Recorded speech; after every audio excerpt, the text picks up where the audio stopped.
Good morning সবাইকে নতুন একটা ব্লগে জানাই অনেক অনেক স্বাগত। আশা করি তোমরা সবাই খুব ভালো আছো, সুস্থ আছো আর হাসি খুশিতে আছো। আর আজকের ব্লগটা ভীষণ স্পেশাল আমার কাছে, কারণ ফেলে আসা জায়গা আমার জন্মস্থান বঙ্গাইগাঁও।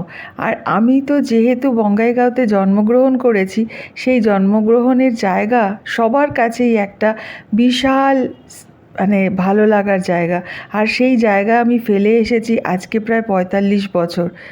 তারপরে যে কোনো দিন দেখতে পাবো ভাবতেই পারিনি। কিন্তু সেই বঙ্গাইগাঁওর আনাচে কানাচে আমাদের বাড়ি, আমাদের পাড়ার রাস্তা সব কিছু আমাকে দেখালো মুখার্জি মশাই।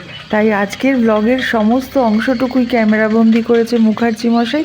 আর এই পিঠাটা তোমরা চেনো, আসামে ভীষণ প্রচলিত এই পিঠাটা, এত ভালো লাগে। আর মুখার্জি মশাই সেটা খেলো প্রথম।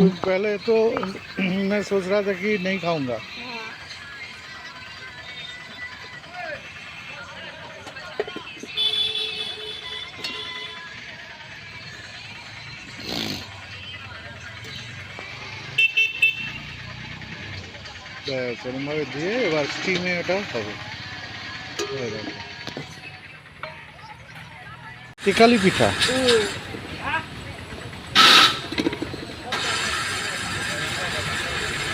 एक दे दीजिएगा मुझे।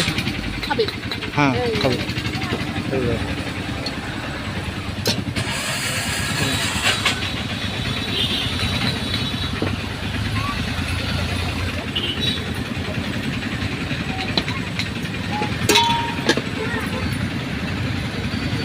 ये क्या कैसा होता है खाने में, कैसा होता है? खा के देखो।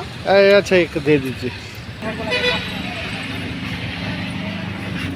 আর এই পিঠেটা খেয়ে মুখার্জি মশাইয়ের খুব ভালো লেগেছে, আবার আরেকটাও পরে খেয়েছিল। তোমরা কেউ এই পিঠেটা খেয়েছো? আর কি নাম এই পিঠেটার বলো তো? তারপরে মুখার্জি মশাই চলে এসেছে আমাদের পাড়ায়, মানে যেই বাড়িতে আমাদের জন্ম হয়েছে সেই বাড়ির পাড়ায়। আর এই সবই দেখতে পেল মুখার্জি মশাই, কারণ কাজের সূত্রে গেছে বঙ্গাইগাঁওতে, সেইখানে কাজকর্ম করে। আর এই দাদা, যার সাথে আমাদের কোনো রক্তের সম্পর্ক নেই, কিন্তু রক্তের সম্পর্ক ছাড়াও যে একটা আত্মার সম্পর্ক হয়, সেই বিশাল আত্মীয় হচ্ছে এই দাদা, যার কল্যাণে আমরা এত সুন্দর যে বাড়িটা তোমরা দেখতে পাচ্ছ, এই বাড়িটাতেই ছিলাম আমরা আর আমার বড় কাকারা। এই যে সেই বাড়ি এখন একটু পুরনো টাইপের হয়ে গেছে, কিন্তু আমাদের সময় একদম বেশ বাংলো মতন ছিল। এই গাছটা ছিল না, সামনে ছিল একটা বিশাল বড় বাগান।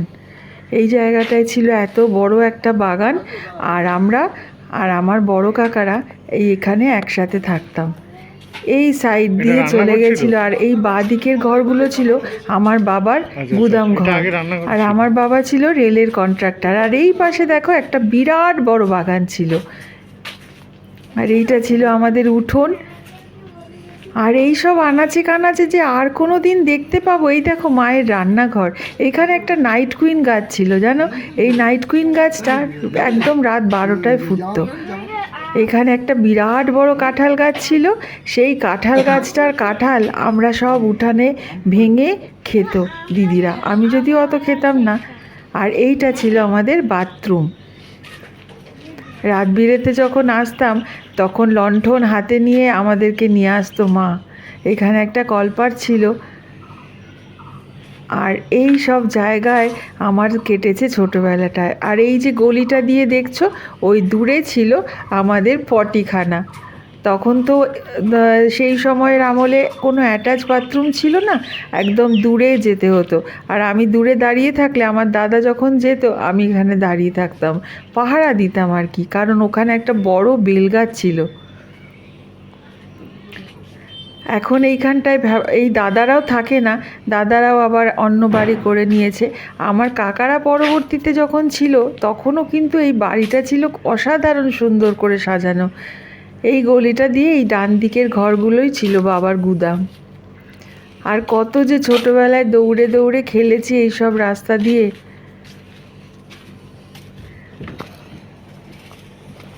আসলে আমার বাবা আর কাকা দুজনেই ছিলেন রেলের কন্ট্রাক্টর। আমার বাবা তো চলে গেছেন, অনেক দিন আগেই, কিন্তু আমার কাকা এখন অসুস্থ, কাকাই পরবর্তীতে এই বাড়িটাতে ছিল। কি যে অপূর্ব স্মৃতি আনাচে কানাচে জড়িয়ে রয়েছে এই প্রত্যেকটা জায়গায়।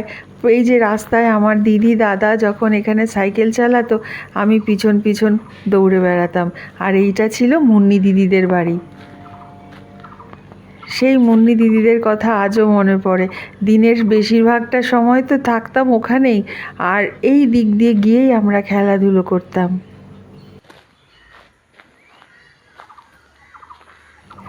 যেরকমভাবে ফেলে এসেছিলাম সেই দিনগুলো সেই রকমভাবেই বাড়িটা রয়েছে, শুধু একটু বেশি রকমের অগোছালো মতন রয়েছে, কিন্তু কোনো বিল্ডিং উঠে যায়নি। সেই রকম প্রকৃতি, সেই রকম আকাশ, সেই রকম রাস্তা, সেই রকম ফাঁকা মাটির রাস্তা।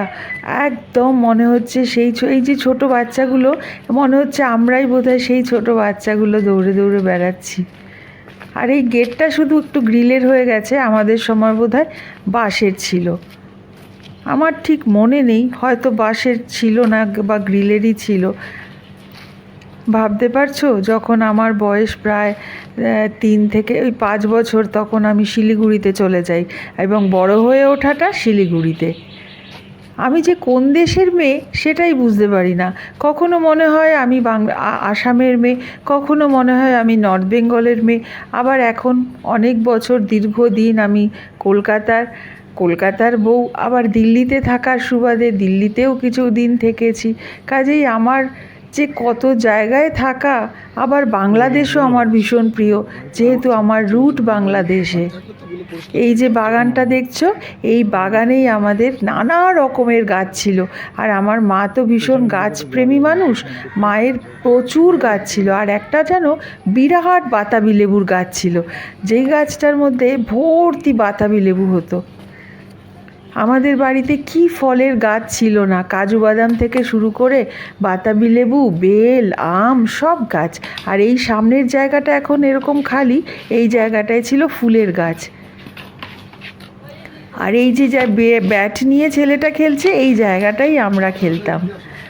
চলো এবার ভেতরটা দেখি। এই যে বারান্দাটায় গরমকালে এখানে একটা চৌকি পাতা ছিল, আমরা বসে থাকতাম। আর এই ঘরটাতেই আমার জন্ম, এই ঘরটাতেই আমাদের বসার ঘর বানানো হয়েছিল, কিন্তু আমার জন্ম হয়েছে এই ঘরে। আর এটা মায়ের বেডরুম। এই দেখো, মায়ের বেডরুম ছিল এইটা। আর আমাদের ছাদগুলো কত উঁচু উঁচু দেখো। আমার কাকার আমলেও দারুণ সুন্দর করে সাজানো ছিল, আমার মায়ের আমলেও সাজানো ছিল। এখন অবশ্য এই জায়গাটা গুদামের মতন হয়ে রয়েছে। কত বছর বাদে দেখছি আমি। আর মুখার্জি মশাইকেও ধন্যবাদ যে এত সুন্দর করে ভিডিও করে আনার জন্য। আর এইটা ছিল আমার কাকা মামুনির রান্নাঘর। আমার মামুনি এখানে রান্না করতো, কিন্তু আমার মা যখন ছিলেন তখন ওই বাইরে যে উঠোনে রান্নাঘরটা দেখলে, ওই যে দূরে রান্নাঘরটা, ওইখানে রান্না করতো। বৃষ্টিতে খুব অসুবিধা হতো, মা ভিজে ভিজে রান্নাঘরে যেত আবার আসতো। আর এইখানটায় জানো, আমার বাবা আর কাকা বসে বসে লুডো না, তাস খেলতো না, চেস খেলতো। আমার বাবা আর কাকা চেস খেলতে ভীষণ ভালোবাসতো। আর এই সব বাড়িগুলো ছিল আমাদের প্রতিবেশীর। এই বাড়িটা ছিল আমার বোনের, মানে খুড়তুতো বোনের বন্ধুর বাড়ি। ওই যে দূরে মাঠটা দেখছো, ওই মাঠটাতে কত যে খেলাধুলো করতাম। ছুটতে গিয়ে এই মাঠে খেলাধুলো করতাম, আর সব বন্ধুরা চলে আসতো, আর দাদারা ঘুড়ি ওড়াতো, আর আমরা এখানে সাইকেল চালানো থেকে শুরু করে পুরো বিকেলটাই কাটতো এই মাঠে। এত খোলামেলা জায়গায় থেকে এসে না, এখন যখন কলকাতায় একদম শহুরে লাইফে পড়েছি, এত বছর কাটানোর পরেও কিন্তু আমার মন এখনও পাখির মতন উড়তে চায়। আজও আমি বন্দি হতে একদম ভালোবাসি না। চলো, রাস্তাটা দিয়ে আবার মুখার্জি মশাই চলেছে। রাস্তাটা আমি দেখাতে বলেছিলাম, একই রকম আছে জানো। এইবার তোমাদের চলো দেখাই, সামনে আমার দিদি দাদার স্কুল। ওই স্কুলে যদিও আমি পড়িনি, ওইখানে আমার দিদি দাদা আমার বোনেরা সবাই ওই স্কুলেই পড়েছে, কারণ আমার পড়াশোনার শুরুবাদই হয়েছে শিলিগুড়ি থেকে। আর সেই সময় তো জন্মেই স্কুলে দিয়ে দিত না, আমরা 5-6 বছর অবধি বেশ সুন্দর খেলাধুলো করে কাটিয়ে দিতাম। আর এইখানে একটা ছিল ক্লাব মতন, আর দূরে এই যে দেখছো এটা স্কুলের গ্রাউন্ড। এই হলো আমার দিদি দাদার স্কুল। এটা হচ্ছে বড় মাঠ।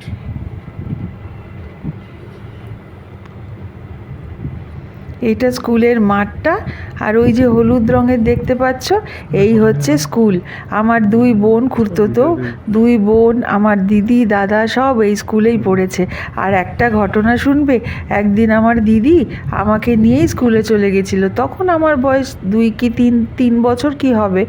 আর আমি দিদির পাশে বসে আছি, আর অঙ্কের টিচার এসে দেখেছে আমি অঙ্ক করছি না, এসে পিঠের মধ্যে দুঘা লাগিয়ে দিয়েছে। আর আমি তো ভ্যাঁ ভ্যাঁ করে কান্না। তারপর দিদি বলে যে আমার বোন, তারপর সেই কি আদর। আর এই সামনেই ছিল আমাদের বঙ্গাইগাঁও স্টেশন। আপনি কার কিনা আপনারটা ওয়াশ করেন। চলো এবার রাস্তাটা দেখতে দেখতে একটুখানি যাই।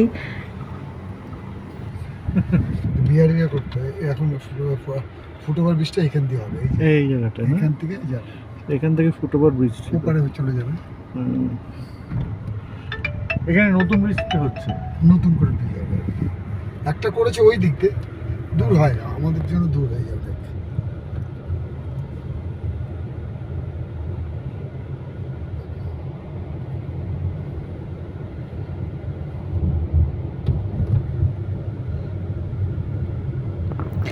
আর কিছু কারণের জন্যে আমার মাকে 3 ভাই বোনকে নিয়ে চলে আসতে হয় আমাদের শিলিগুড়িতে। শিলিগুড়িতে আমাদের জমি কেনা ছিল, তারপর বেশ কিছু বছর আমরা ভাড়া বাড়িতে কাটাই, পরে আমাদের বাড়ি হয়। আর আমার বাবার আর কাকার পুরো কর্মজীবনটাই কেটেছে এই বঙ্গাইগাঁওতে, আসামে, গুয়াহাটিতে। আর আমার যত রেলের ব্রিজ আছে বা বিল্ডিং আছে, নানা রকমের ট্যাঙ্কি আছে, বড় বড় যত কাজ আছে আমার বাবা আর কাকা মিলেই কিন্তু করতো। আর এই দাদা যে, সেই দাদাও কিন্তু এখন ওখানের এক বড় প্রমোটার।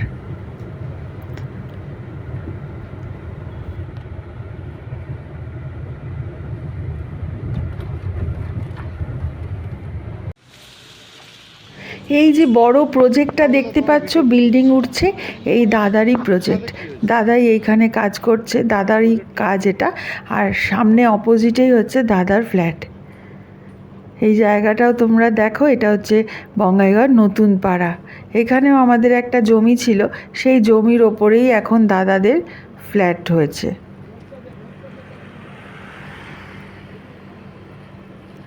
কত সুন্দর না, কোনো শোরগোল নেই, কোনো রকম এত হর্ন নেই, কোনো বড় বড় বিল্ডিং নেই। আর এই যে দাদার ছেলে, একটাই ছেলে, সে এখন ডাক্তার হয়েছে, আর দাদারা বসে সুন্দর টিভি দেখছে আর সবাই মিলে এনজয় করছে। আমি দূর থেকেই সমস্তটা এনজয় করলাম, আর পুরোটাই লিখে রাখলাম আমার ডায়েরির পাতায়। তোমাদের যদি একটু ভালো লেগে থাকে একটা লাইক দিও, আর নিজেদের অনেক খেয়াল রেখো, সুস্থ থেকো। আজকের জন্য এখানেই ব্লগটা শেষ করি। আবার তোমাদের সাথে দেখা হবে আমার পরের একটা ব্লগে। ততক্ষণের জন্য খুব ভালো থেকো। Bye bye.